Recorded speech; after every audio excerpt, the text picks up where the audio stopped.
નમસ્કાર મિત્રો, સ્વાગત છે તમારું આપણી આ યુટ્યુબ ચેનલમાં જેનું નામ છે ગુજરાતી જીકેની જમાવટ. મિત્રો, આજના વિડીયોમાં આપણે વાત કરીશું સામાન્ય વિજ્ઞાન એટલે કે વિજ્ઞાનને લગતા પ્રશ્નોત્તરી, વિજ્ઞાનને લગતા ખૂબ જ મહત્વના 111 MCQs વિશે આજના વિડીયોમાં વાત કરીશું. મિત્રો, જાણીશું કે વિજ્ઞાનના પ્રશ્નો કેવા કેવા અગાઉની પરીક્ષામાં પૂછાઈ ચૂક્યા છે અને અગાઉની પરીક્ષામાં આવનારી પરીક્ષાઓમાં કેવા પ્રશ્નો પૂછાઈ શકે છે. સાથે જ મિત્રો, જીએસઆરટીસી કંડક્ટર, ફોરેસ્ટ ગાર્ડ માટે ખૂબ જ ઉપયોગી, સાથે જીએસએસએસબી એટલે કે ગુજરાત ગૌણ સેવા પસંદગી મંડળની 5200 જગ્યાઓ માટેની જે ક્લાર્કની મેન્સ અને પ્રિલિમ્સ લેવાની છે તેના માટે પણ મિત્રો ખૂબ જ ઉપયોગી એવો સામાન્ય વિજ્ઞાનને લગતા પ્રશ્નો આજે આજના વિડીયોમાં આપણે જાણીશું. તો વિડીયોના અંત સુધી બન્યા રહેશો. જો અમારી ચેનલમાં નવા હોય તો અમારી ચેનલને સબસ્ક્રાઇબ કરીને સાથે જ મિત્રો બેલ આઇકોનને દબાવી ઓલ નોટિફિકેશન ઓન કરી લેજો, જેથી કરીને અમારી ચેનલ પર મૂકવામાં આવતા વિવિધ ભરતીના નોટિફિકેશન, વિવિધ ભરતીઓના પરિણામ સાથે જનરલ નોલેજને લગતા વિડીયો તમને સરળતાથી ઉપલબ્ધ થઈ જાય. જાણીએ મિત્રો વિજ્ઞાનને લગતા વન લાઇનર 111 જેટલા પ્રશ્નો વિશે. પહેલો પ્રશ્ન છે, 1965માં કોષની શોધ સર્વપ્રથમ કોણે કરી હતી? જવાબ છે રોબર્ટ હુક. બીજો પ્રશ્ન છે, કોષના એવા ભાગનું નામ જણાવો જે પ્રોટીનના પ્રાથમિક પેકેજિંગ તરીકે કાર્ય કરે છે અને સમગ્ર કોશિકામાં પહોંચાડે છે. જવાબ છે ગોલ્ગી કાય. ત્રીજો પ્રશ્ન છે, માનવ શરીરનો સૌથી મોટો એકમ કયો છે? જવાબ છે અંડકોષ. ચોથો પ્રશ્ન છે મિત્રો, માનવ શરીરની કઈ પેશીમાં કોષ વિભાજન થતું નથી? જવાબ છે ચેતાપેશી. પાંચમો પ્રશ્ન છે મિત્રો, માનવ શરીરના કોષમાં કેટલા રંગસૂત્રો હોય છે? જવાબ છે મિત્રો 23 જોડ અને 46 રંગસૂત્રો. છઠ્ઠો પ્રશ્ન છે, કોષની કઈ અંગિકા પ્રોટીન સંશ્લેષણનું કાર્ય કરે છે? જવાબ આવશે રાઇબોસોમ. સાતમો પ્રશ્ન છે મિત્રો, કોષનું ઉર્જા ઘર કોને કહેવાય છે? જવાબ છે કણાભસૂત્ર. આઠમો પ્રશ્ન છે મિત્રો, કોષના કયા ભાગમાં પાયરુવિક એસિડ, કાર્બન ડાયોક્સાઇડ, પાણી અને ઉર્જાનું તૂટે છે? જવાબ છે મિત્રો કણાભસૂત્ર. નવમો પ્રશ્ન છે, મનુષ્ય શરીરનો સૌથી લાંબો કોષ કયો છે? જવાબ છે ચેતાકોષ. દસમો છે મિત્રો, એટીપી નું પૂરું નામ શું છે? જવાબ આવશે એડિનોસાઇન ટ્રાઇફોસ્ફેટ.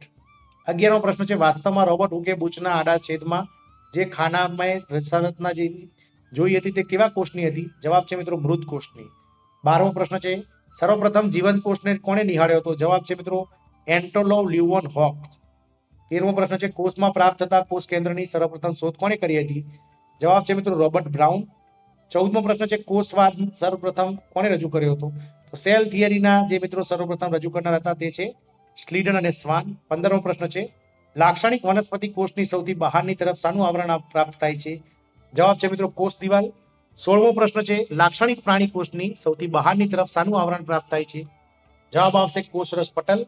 17મો પ્રશ્ન, જે કોષમાં પટલયુક્ત કોષ કેન્દ્ર હાજર હોય તેને કેવા કોષ સજીવ કોષ કહે છે? જવાબ આવશે મિત્રો સુકોષ કેન્દ્રીય એટલે કે યુકોરિટિયસ કહે છે. 18મો પ્રશ્ન છે, જે કોષમાં પટલ વિહીન કોષ કેન્દ્ર હાજર હોય તેવા સજીવ કેવા કહેવાય છે? જવાબ છે મિત્રો આદિ કોષ કેન્દ્રીય એટલે કે પ્રોકેરિયોટિક કહેવામાં આવે છે. 19મો પ્રશ્ન છે, પ્રાણી કોષમાં પ્રાપ્ત થતી કઈ પટલ વિહીન સંરચના કોષ વિભાજનમાં મદદરૂપ થાય છે? જવાબ છે તારા કેન્દ્ર. 21મો પ્રશ્ન છે, પૃથ્વી પર સૌથી નાનો કોષ કયો છે? જવાબ છે પેરાસાઇટ બેક્ટેરિયા એટલે કે માઇકોપ્લાઝ્મા. 21મો પ્રશ્ન છે, કોષમાં મળતી નાની અંગિકા એટલે કે સેલ ઓર્ગેન કઈ છે? જવાબ છે રાઇબોસોમ્સ. 22મો પ્રશ્ન છે મિત્રો, પૃથ્વી પર પ્રાપ્ત થતો સૌથી મોટો કોષ કયો છે? જવાબ છે સામરૂપનો અંડકોષ. 23મો પ્રશ્ન, સ્ત્રી અને પુરુષ બંનેમાં પ્રાપ્ત થતો મનુષ્ય શરીરનો સૌથી નાનો કોષ કયો છે? જવાબ છે મિત્રો આરબીસી એટલે કે લાલ રક્ત કણો, રેડ બ્લડ સેલ એટલે લાલ રક્ત કણો. 24મો જવાબ પ્રશ્ન છે, સજીવ અને નિર્જીવને જોડતી કડી કોને કહે છે? જવાબ છે વાયરસ. 25મો પ્રશ્ન છે, વનસ્પતિ કોષનું સૌથી બાહ્ય આવરણ એટલે કે કોષ દિવાલ સજીવ હોય છે કે નિર્જીવ? જવાબ છે મિત્રો નિર્જીવ. 26મો પ્રશ્ન છે મિત્રો, વનસ્પતિની કોષ દિવાલમાં સૌથી વધુ કયું તત્વ પ્રાપ્ત થાય છે? જવાબ છે સેલ્યુલોઝ. 27મો પ્રશ્ન છે, કોષ દિવાલમાં પ્રાપ્ત થતું સેલ્યુલોઝ હાઇડ્રો કાર્બોહાઈડ્રેટનું કઈ સ્વરૂપ છે? જવાબ છે મિત્રો પોલિસેકેરાઇડ. 28મો પ્રશ્ન છે, વનસ્પતિની કોષ દિવાલમાં પ્રાપ્ત થતું કયું તત્વ તેની મજબૂતાઈ માટે જાણીતું છે? જવાબ છે પેક્ટિન. 29મો પ્રશ્ન છે, કયા તત્વના વધુ પ્રમાણમાં લીધે લાકડું અત્યંત કઠોર તેમજ ઓછા પ્રમાણમાં લીધે ઘાસ મૃદુ હોય છે? જવાબ છે પેક્ટિન. 30મો પ્રશ્ન છે, કોષ રસ પટલ મુખ્યત્વે શાનું બનેલું હોય છે? જવાબ છે મિત્રો ફોસ્ફોગ્લિસરાઇડ એટલે કે લિપિડનું. 31મો પ્રશ્ન છે, સુકેન્દ્રી કોષના સમગ્ર કોષ રસમાં પથરાયેલ નાની નલિકામય રચનાઓમાં ની જાળાઓને શું કહે છે? જવાબ છે મિત્રો અંતઃ કોષરસ જાળ. 32મો પ્રશ્ન છે, કયા કોષ રસમાં અંતઃ કોષરસ જાળ પ્રાપ્ત થતી નથી? જવાબ છે લાલ રક્તકણો. 33મો પ્રશ્ન છે, કોષનું કયું અંગ પસંદગીમાન એટલે કે સિલેક્ટિવલી પરમેબલ પટલ તરીકે વર્તે છે? કોષરસ પટલ જવાબ આવશે. 34મો પ્રશ્ન છે, વધુ સાંદ્રતા તરફથી ઓછી સાંદ્રતા તરફ પાણીના પ્રસરણની ગતિને શું કહે છે? જવાબ છે મિત્રો આશ્રુતિ. 35મો પ્રશ્ન છે કોષની આત્મઘાતક કોથળી તરીકે કોને ઓળખાય છે? જવાબ છે લાઇસોસોમ. 36મો પ્રશ્ન છે કોષની અંદર પ્રાપ્ત થતી જેલી જેવા પદાર્થને શું કહે છે? કોષ રસ. 37મો પ્રશ્ન છે મિત્રો ડીએનએ ની સર્વપ્રથમ શોધ કોણે કરી હતી? જવાબ છે મિત્રો ફ્રેડરિક મેસર. 38મો પ્રશ્ન છે રાઇબોસોમ્સ અને અંતઃકોષરસ જાળ કયા કાર્યમાં મહત્વની ભૂમિકા ભજવે છે? જવાબ છે મિત્રો પ્રોટીન સંશ્લેષણમાં. 39મો પ્રશ્ન છે જ્યારે આપણે નખ કાપીએ ત્યારે દુખાવો થતો નથી કારણ કે જવાબ આવશે મિત્રો નખ મૃત કોષના બનેલા હોય છે. 40મો પ્રશ્ન છે મિત્રો ડીએનએ ની બેવડી કુંતલમય રચનાનું મોડેલ સર્વપ્રથમ કોણે રજૂ કર્યું હતું? જવાબ છે મિત્રો વોટસન અને ક્રિક. 41મો પ્રશ્ન છે ડીએનએ ના બે કુંતલો એકબીજા સાથે જોડાયેલા કયા બંધથી જોડાયેલા હોય છે? જવાબ છે મિત્રો હાઇડ્રોજન બંધ. 42મો પ્રશ્ન છે પ્રાણી કોષમાં કોષના કોષ કેન્દ્ર સિવાય કયા સ્થાન પર ડીએનએ પ્રાપ્ત થાય છે? જવાબ છે મિત્રો કણાભ સૂત્રમાં. 43મો પ્રશ્ન છે કોષની કઈ અંગિકા પોતાના વલયાકાર ડીએનએ અને રાઇબોસોમ ધરાવે છે? જવાબ છે મિત્રો કણાભ સૂત્ર. 44મો પ્રશ્ન છે થ્રી પેરેન્ટ બેબી ટેકનોલોજીમાં કઈ અંગિકાની ફેરબદલ કરાઈ છે? જવાબ છે કણાભ સૂત્ર. 45મો પ્રશ્ન છે કોષના ઉર્જા ચરણ કે શક્તિ ચરણ તરીકે કોને ઓળખવામાં આવે છે? જવાબ છે એટીપી. 46મો પ્રશ્ન છે વનસ્પતિ કોષના કોષરસમાં પટલ દ્વારા ઘેરાયેલી સંરચનાને શું કહે છે? જવાબ છે રસધાની.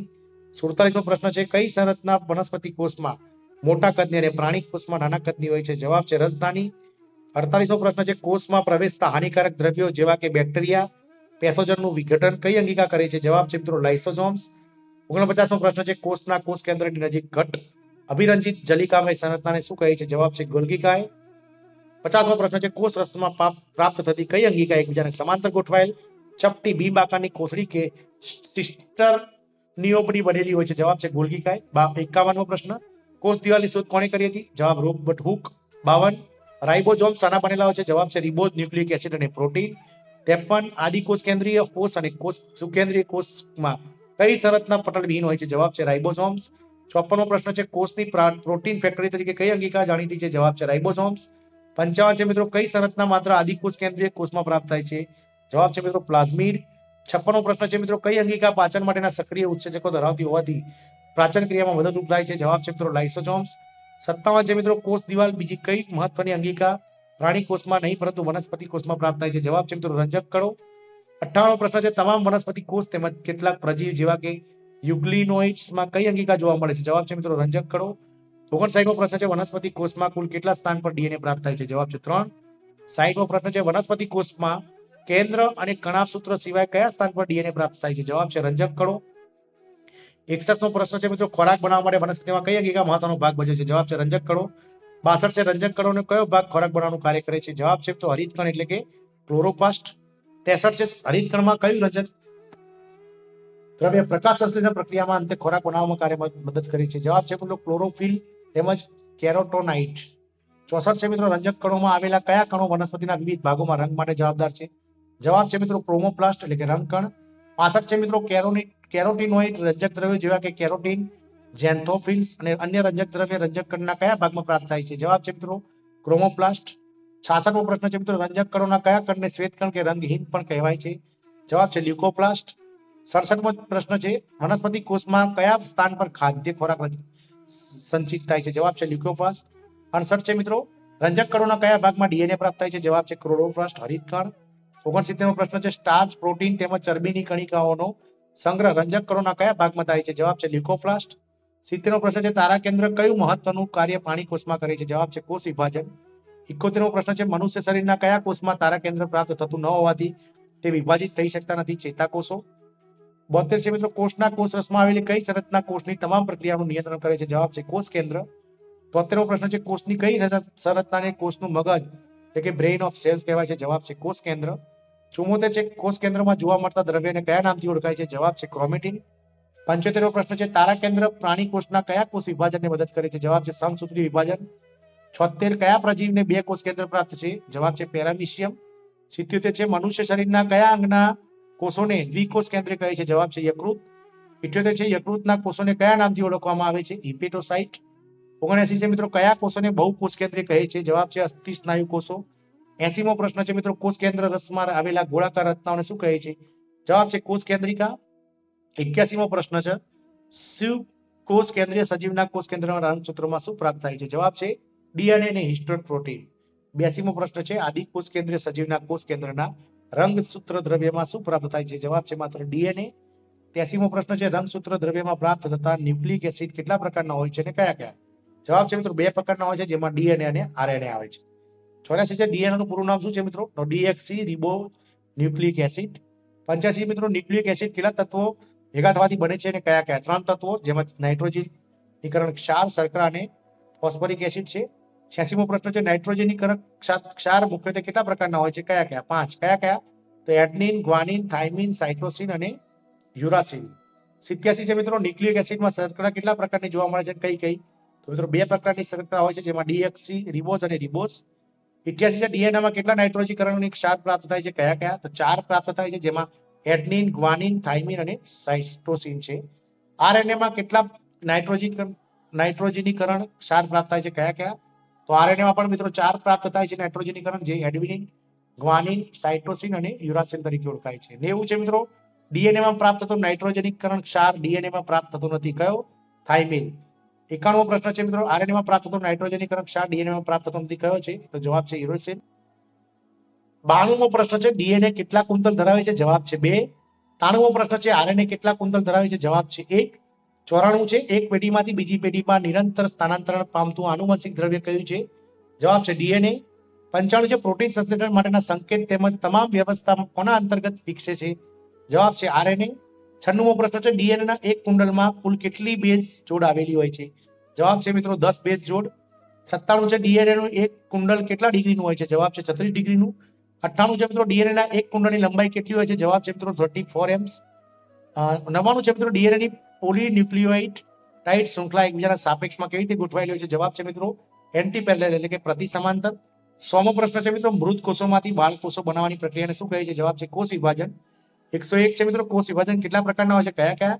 તો મિત્રો કોષ વિભાજન 2 પ્રકારના હોય છે, એક છે સમસૂત્રી વિભાજન અને બીજું છે અર્ધસૂત્રી વિભાજન. 102 છે સમભાજન સમસૂત્રી વિભાજન પ્રાણીઓના કયા કોષમાં જોવા મળે છે? જવાબ છે મિત્રો સોમેટિક સેલ એટલે કે દૈહિક કોષોમાં. 103 છે જે કોષ વિભાજનમાં માતૃ અને બાળ કોષોના રંગસૂત્રોની સંખ્યા સમાન રહે છે તેને શું કહે છે? જવાબ છે મિત્રો સમભાજન સમસૂત્રી વિભાજન. 104 છે અર્ધીકરણ અર્ધસૂત્રી વિભાજન પ્રાણીઓના કયા કોષમાં જોવા મળે છે? જવાબ છે પ્રજનન કોષોમાં.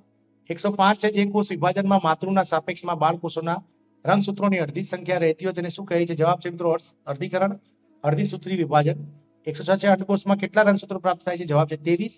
107 છે શુક્રકોષ જ્યાંથી ઉત્પન્ન થાય છે તે વૃષણકોથળીમાં પ્રાપ્ત શુક્રપિંડના કોષોમાં કોષ કેન્દ્રમાં રહેલા રંગસૂત્રોની પ્રાપ્ત કેટલી જોડો પ્રાપ્ત થાય છે? જવાબ છે મિત્રો 23 જોડ અને કુલ 46 રંગસૂત્રો પ્રાપ્ત થાય છે.